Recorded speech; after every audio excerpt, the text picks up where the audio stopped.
Prayagraj police Atiq Ahmad के और अशरफ को लेकर धूमनगंज थाने के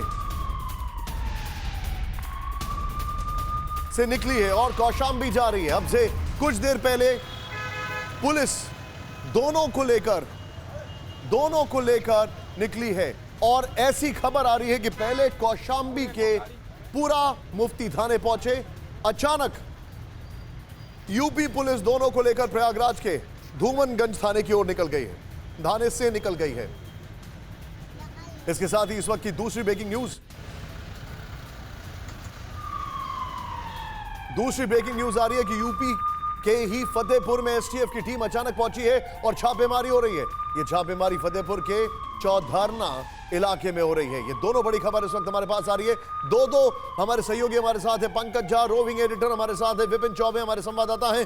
सबसे पहले पंकज झा, पंकज जी क्या इंफॉर्मेशन आ रही है, बताइए जरा। निशांत, अब से कुछ देर पहले 3 गाड़ियों का काफिला, एक व्हाइट स्कॉर्पियो बिना नंबर की गाड़ी और 2 बलेरो पुलिस की गाड़ी, उसमें अतीक और अशरफ, इन सबको लेकर के यूपी पुलिस की टीम, प्रयागराज पुलिस की टीम इन दोनों को यानी अतीक और अशरफ को लेकर निकली थी और ये पूरा मुफ्ती इलाके की तरफ निकली।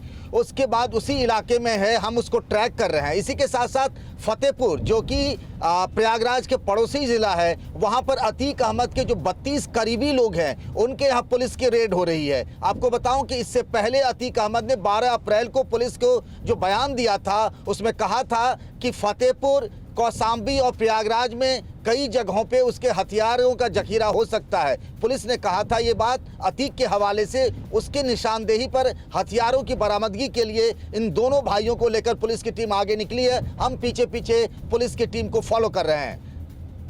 आप जो जानकारी दे रहे हैं उसका मतलब ये है कि जो अभी इन्वेस्टिगेशन चल रहा है उसमें यह पता लगाया जा रहा है कि इनके पास और कितने हथियार कहां कहां रखे। क्या मैं ठीक कह रहा हूं? क्या मैं ठीक पूछ रहा हूं आपसे सवाल? जी हाँ, बिल्कुल निशांत, और ये बात सच भी हो चुका है कि असद के पास से और गुलाम, जिसका एसटीएफ ने एनकाउंटर किया झांसी में, उन दोनों के पास से विदेशी हथियार मिले थे और अतीक अहमद ने पहले भी ये कहा है कि उसके पास हथियारों की कोई कमी नहीं है। तो हथियारों के जखीरे कहाँ कहाँ हथियार छिपाए गए हैं, इसीलिए अतीक और अशरफ को लेकर के पुलिस की टीम रवाना हुई है कि उन जगहों पर ले जाकर पता करें कि आखिर किस किस जगहों पर हथियार छिपाए गए हो सकते हैं। आप मेरे साथ बने रहिए। पंकज जी, मैं एक बार फिर से हमारे दर्शकों को, राहुल, ये दोनों ब्रेकिंग एक साथ दिखाई है। इस वक्त की बड़ी खबर, एक बार फिर से क्विक अपडेट। आपने अभी टेलीविजन सेट को ओपन किया है तो तुरंत देखिए, इस वक्त की सबसे बड़ी खबर आपके सामने है। पहली बड़ी खबर जो आ रही है, अतीक अशरफ को लेकर अचानक निकली यूपी पुलिस। इस वक्त की बड़ी खबर, हमारे सहयोगी दोनों ट्रैक कर रहे हैं। धूमनगंज थाने से कौशाम्बी की ओर निकली यूपी पुलिस। बड़ी खबर मैं आपको दिखा रहा हूं। फिर पुलिस की जीप में अतीक और अशरफ दोनों मौजूद हैं, यह इंफॉर्मेशन आ रही है। फिर जो जानकारी हमारे पास है वो ये है कि फतेहपुर में यूपी एसटीएफ की बड़े छापेमारी जो है वो जारी है। विपिन चौबे मेरे साथ हैं। फतेहपुर में अतीक के करीबी 32 लोगों के घर छापे पड़े हैं। विपिन, क्या इंफॉर्मेशन है? अपनी लोकेशन बताइए आप। मैंने सुना है आप भी उनको ट्रैक डाउन कर रहे हैं। जी हाँ, बिल्कुल। हम लोग इस वक्त प्रयागराज से कौशाम्बी की तरफ उस रास्ते पर आगे बढ़ रहे हैं, लेकिन इन्फॉर्मेशन देखिए, रुक कर मेरे इन्फॉर्मर्स मुझे इन्फॉर्म कर रहे हैं कि कौशाम्बी की तरफ ले जाया गया था, लेकिन वापस कौशाम्बी के पूरा मुफ्ती थाने की तरफ ले जाया गया था, लेकिन एक बार काफिला फिर से प्रयागराज की तरफ मुड़ा है। अब पुलिस का मोटिव इंटेंशन क्या है ये समझ में नहीं आ रहा किसी को। पुलिस शाम तक कुछ भी क्लियर नहीं की हम लोग बाहर निकालेंगे या नहीं निकालेंगे, इस बात का अंदेशा जरूर था, लेकिन अचानक पुलिस लेकर निकली है। छुप कर निकली गाड़ी में कौन कौन है इसको लेकर भी कंफर्मेशन नहीं है, क्योंकि कोई कह रहा है, कोई सोर्सेज ये क्लेम कर रहा है कि अशरफ है और अतीक नहीं है, कोई ये कह रहा है कि अतीक है और अशरफ नहीं है।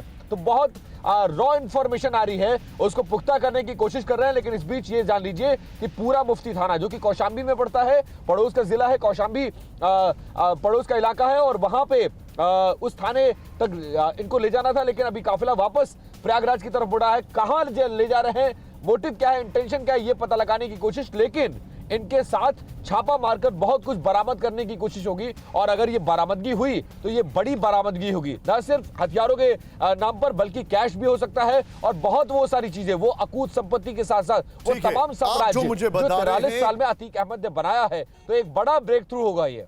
विपिन, आप लोग जो मुझे जानकारी दे रहे हैं, मैं सीधे चलूंगा एक बार पंकज जी के पास। पंकज जी, एक सवाल है, रात के करीब 9 बजे अतीक को लेके जाया जा रहा है। ये सेंस ऑफ अर्जेंसी के पीछे की वजह क्या है? सुबह तक का इंतजार क्यों नहीं किया गया? आपको बताओ निशांत, मैं इतने साल से यूपी में देख रहा हूं, तमाम तरह की रिपोर्टिंग और खबरें की हैं, लेकिन ये जो पूरा ऑपरेशन है, जो पूछताछ हो रही है अतीक और अशरफ से, जो लोग पूछताछ कर रहे हैं या फिर जिस तरीके से आज अचानक लेकर निकली गई, कोई पुलिस अधिकारी कुछ भी बताने को तैयार नहीं है। इतना क्लोजली कॉन्फिडेंटली इस पूरे मिशन को, पूरे पूछताछ को और कैसे क्या हो रहा रखा जा रहा है, कोई अधिकारी कुछ नहीं बताने को तैयार है। इसीलिए बहुत कुछ कह पाना मुश्किल है। लेकिन हाँ, ये कह सकता हूं कि मीडिया का जमावड़ा हो जाता है, उसमें पुलिस को लगता है कि उसका काम रुकता है, उसमें दिक्कत होती है। इसीलिए रात के अंधेरे में इन दोनों को लेकर निकला गया, जब सबको लग रहा था कि मीडिया यहां से छट जाएगी, और ऐसा ही हुआ। पूरा फोकस वहां था कि कब बॉडी आएगी असद की और उसका जनाजा निकलेगा, और इधर पुलिस की टीम जो है इन दोनों को लेकर के, सोचिए ना कि स्कॉर्पियो की जो गाड़ी है वो बिना नंबर की गाड़ी है जो काफिले में निकली अतीक और अशरफ को लेकर। आप जो पंकज जानकारी दे रहे हैं, विपिन आप जो जानकारी दे रहे हैं, आप बहुत बहुत शुक्रिया। Excellent reporting I must say. और इस खबर की और जैसी डिटेल आएंगी, TV9 भारतवर्ष आपको ये कमिटमेंट दे रहा है कि हम ऐसे ही इसको ट्रैक डाउन करके एक एक इंफॉर्मेशन आपके पास लेके आएंगे।